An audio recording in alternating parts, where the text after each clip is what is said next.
আসসালামু আলাইকুম। আজকে আমি এমন একটি কাবাবের রেসিপি করে দেখাবো যেটা কিনা ছোট বাচ্চারাও বানিয়ে নিতে পারবে। এতটাই সহজ এবং খেতেও বেশ মজার হয়। আর সেটা হচ্ছে কাঁচা মাংসের কাবাব। তো চলুন কথা না বাড়িয়ে রেসিপিটি শুরু করা যাক। যদিও এই কাঁচা মাংসের কাবাবের রেসিপিটা আমার আম্মুর থেকে শিখেছি, তবে আম্মুর মতো এত মজা করে কখনোই বানানো হয়নি। কেন জানি মায়েদের হাতের রান্না অন্যরকম মজা থাকে, তাই না? সর্বপ্রথম আমি কিছু গরুর মাংস পাতলা করে কেটে পুতা দিয়ে একটু ছেঁচে পাতলা করে নিয়েছিলাম। যাই হোক, এখন আমি মশলা দিয়ে দিব। সবার আগে কিছু সিরকা অ্যাড করে নিচ্ছি। সিরকাটা প্রায় 2 চা চামচের মতো দিয়ে দিলাম। আর সয়া সসটা একটু বেশি দিব, প্রায় 2 টেবিল চামচের মতো সয়া সস দিয়ে দিয়েছি। এরপর স্বাদ মতো কিছুটা লবণ দিয়ে দিয়েছি। লবণ খুব বেশি দিব না, যেহেতু সয়া সস দিয়েছি। 1/2 চা চামচ লবণ দিয়েছি।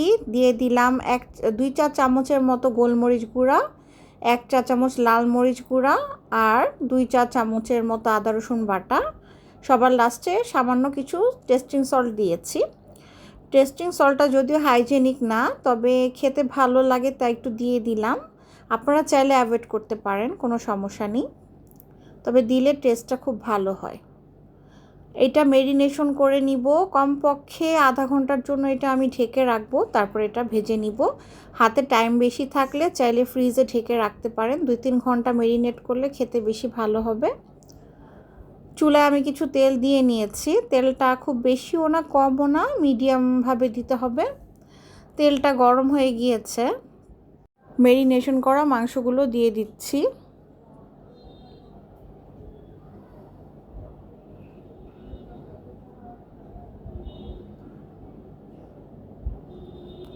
আমি অফ ক্যামেরাতে সবগুলো কাবাবের মাংস দিয়ে দিয়েছি। ফার্স্টে চুলার ফ্লেমটা লো রেখে নিতে হবে, এরপর একটা ঢাকনা দিয়ে ঢেকে দিব। কিছুক্ষণ পর আবার আমি চুলার ফ্লেমটা বাড়িয়ে এরপর কাবাবগুলো ভেজে নিব। ফার্স্টে একটু লো ফ্লেমে ভাজলে কাবাবটা খুব ভালো হয় ভাজা এবং সিদ্ধ হয় ভালো করে। একটা ঢাকনা দিয়ে ঢেকে দিচ্ছি। আমি প্রায় 5 মিনিট পর ফিরে এসেছি। মোটামুটি পানি বের হয়ে গিয়েছে, এতে কোনো সমস্যা নেই। চুলার ফ্লেমটা এখন বাড়িয়ে দিলে পানিটাও টেনে যাবে আর কাবাবটা সুন্দর করে ভাজা হয়ে যাবে। চুলার ফ্লেমটা একটু বাড়িয়ে দিচ্ছি। ফ্লেমটা বাড়িয়ে বারবার নেড়ে দিতে হবে, না হয় কিন্তু প্যানের গায়ে লেগে যাবে কাবাবগুলো। খুব সুন্দর করে বারবার নেড়ে দিচ্ছি। চুলার ফ্লেমটা একদম বাড়িয়ে এরপর ভেজে নিচ্ছি কাবাবগুলোকে।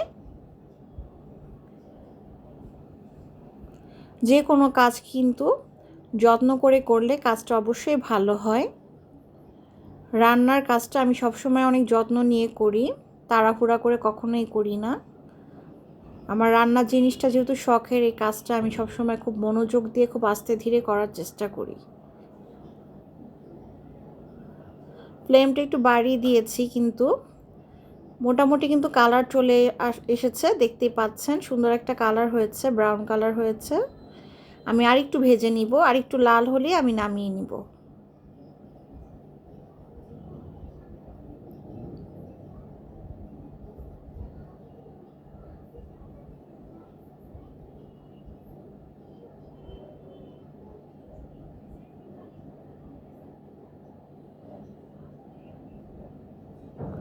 পুরাপুরি হয়ে গিয়েছে কাবাবগুলো, খুব সুন্দর একটা কালার হয়েছে।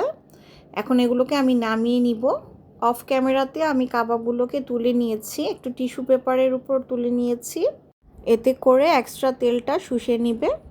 যাই হোক, রেসিপিটা কেমন লাগলো জানাতে কিন্তু ভুলবেন না। খুব সহজ একটি রেসিপি শেয়ার করলাম, বাসায় ট্রাই করে দেখতে পারেন, বাচ্চারা কিন্তু বেশ পছন্দ করবে। এইটা রুটি বা পরোটা দিয়ে খেতেও বেশ ভালো লাগে। চাইলে শুধু সস আর কাঁচা পেঁয়াজ দিয়েও পরিবেশন করতে পারেন। তো আশা করি ভালো লাগবে রেসিপিটা। সবাই অনেক বেশি ভালো থাকবেন। Thanks for watching. আল্লাহ হাফেজ, টাটা।